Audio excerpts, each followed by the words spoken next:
In Africa, many people believe superstition and witchcraft.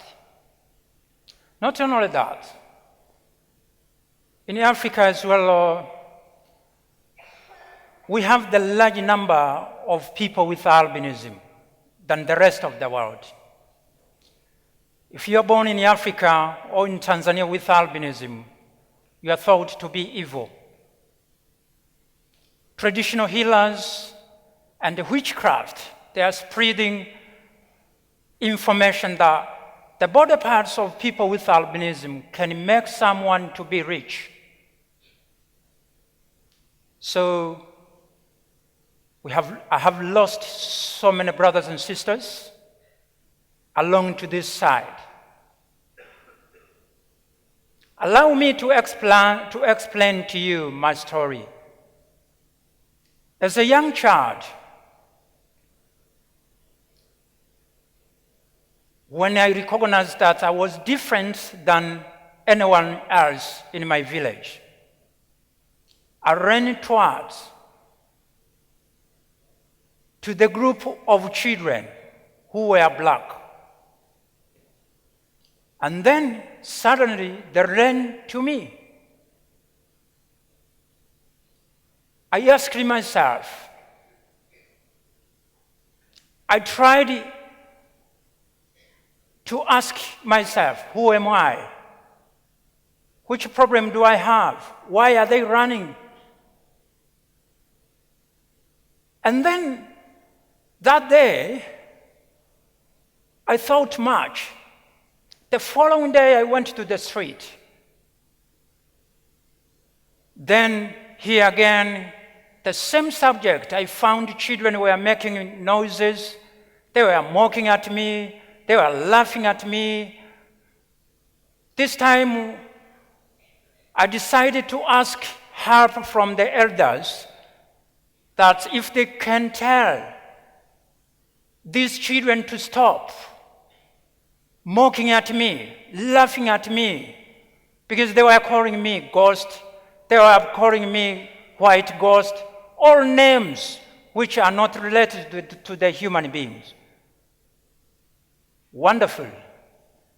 These people who were adults whom I expected there could be a help, they ran away.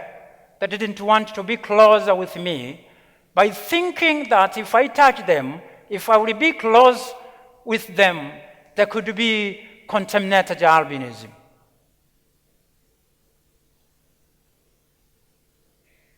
Many people, or many children with albinism in Africa are being killed in a delivery process. I ran away to my mother. I asked her. I was crying all of my way. I asked her, why am I different?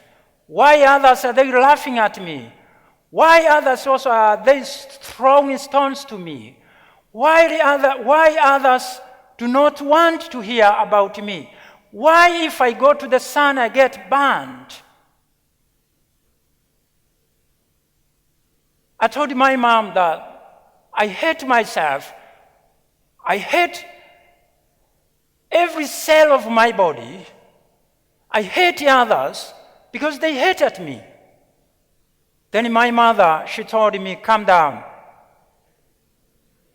I have a nice statement to you. Then of course I was angry because I had so many questions. And she told me, you know, the way how you are is a creation of God. To me it was something which was not sensing anything. Then she told me, your father and I, we were advised to end your life, to poison you, because you are, I'm a curse in the community. You are the curse.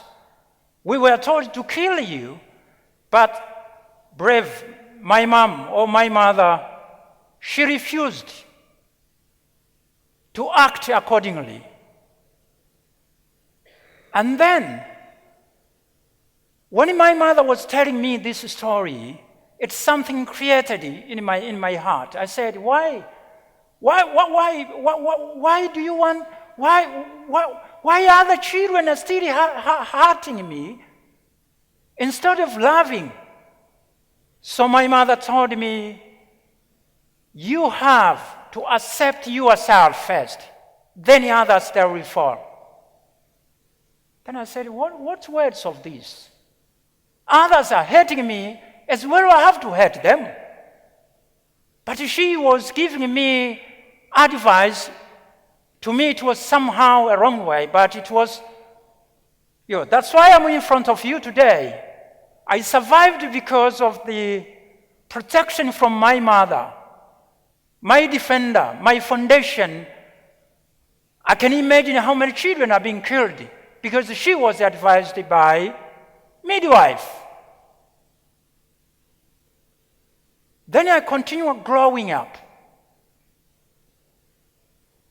One day, my mother, I asked her, why, if today I threw a stone to someone, and someone again threw to me, what will happen?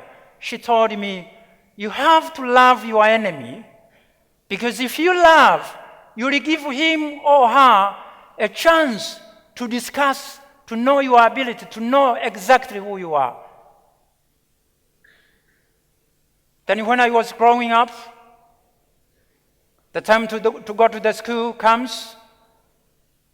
My mother took me to the school. When I was there, I was rejected by the headmaster that we don't teach children like you. But my mother, because she was my advocate, she said my son must study here because this school belongs to the community, and he is come from the community as well. When I went to the classroom, the children were wondering, how color do I have? And then I was given my desk to sit in the middle, far away from the blackboard, where we people with albinism, we have a low vision problem. I didn't know what can I do. A week without writing, without copying any notes. And then the teacher said, could you come tomorrow with your mother? Then I said, why not? I will. I went to tell my mother, and then I went there. Then the teacher asked, what's the problem to your son? My mother, because she knows me from the beginning, she explained, my son has two main problems. He has a low vision problem, so he must sit in the front of the class. Two, he cannot go to stay in a long time to the sun.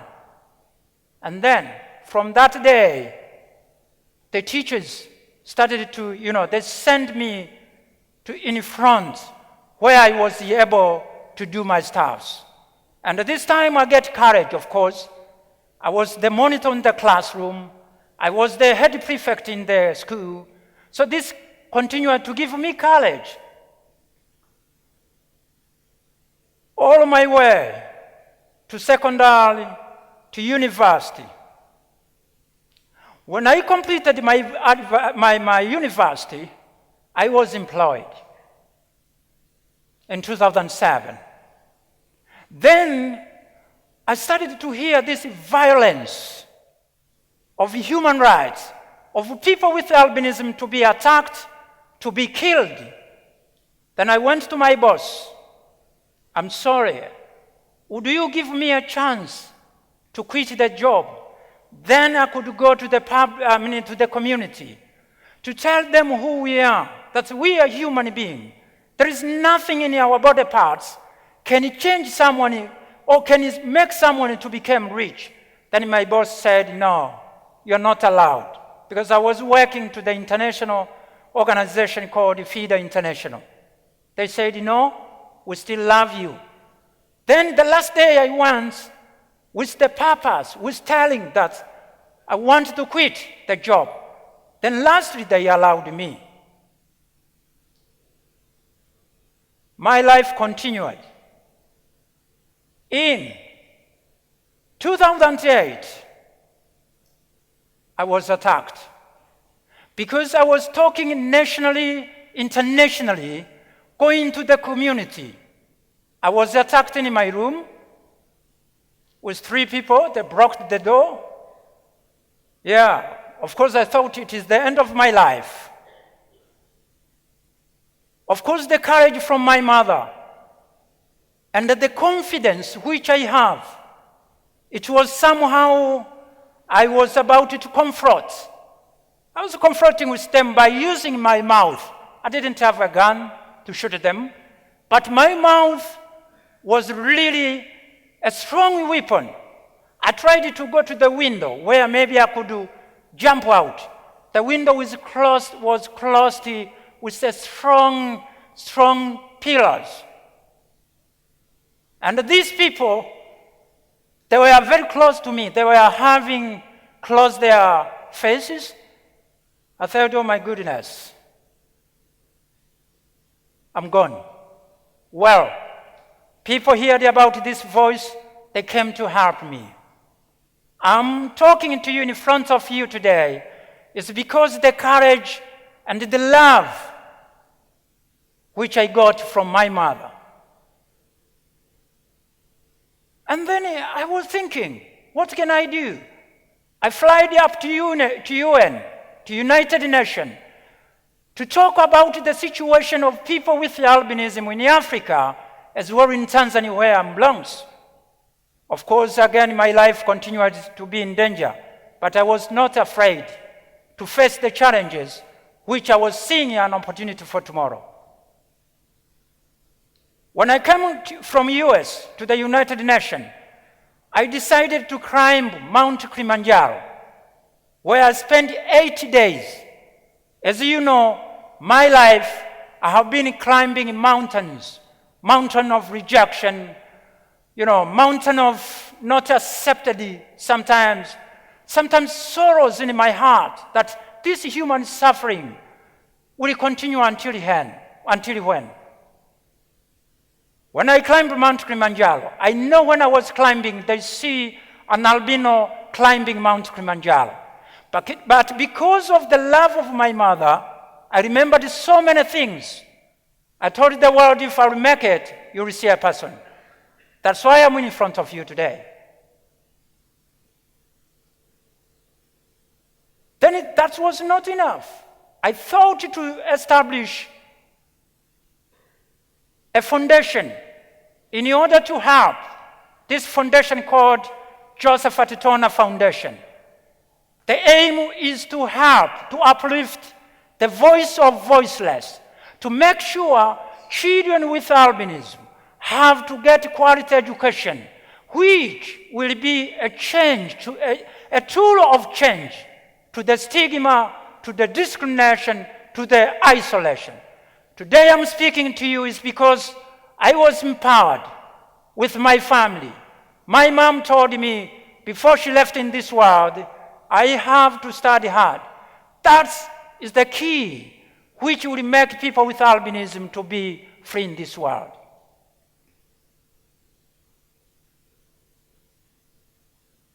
I mean, if my mother could kill me in the delivery process, I could be not in front of you today.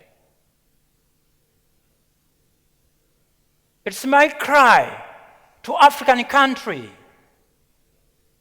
and my calling to African leaders to take action to protect the human beings, to protect the human right, to obey it, because we belongs to Africa. We are not belongs to in Europe. If we will be protected, we live like other people. It's where we are belongs. We cannot become refugees to our home countries in Africa. How? Why others are enjoying the, right to life? Why others we are being kicked in?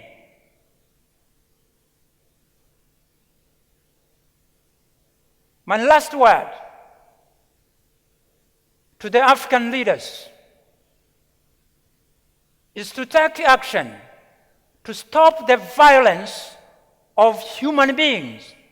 We are being sold like commodities, but we are human beings. That's the fundamental rights should be respected.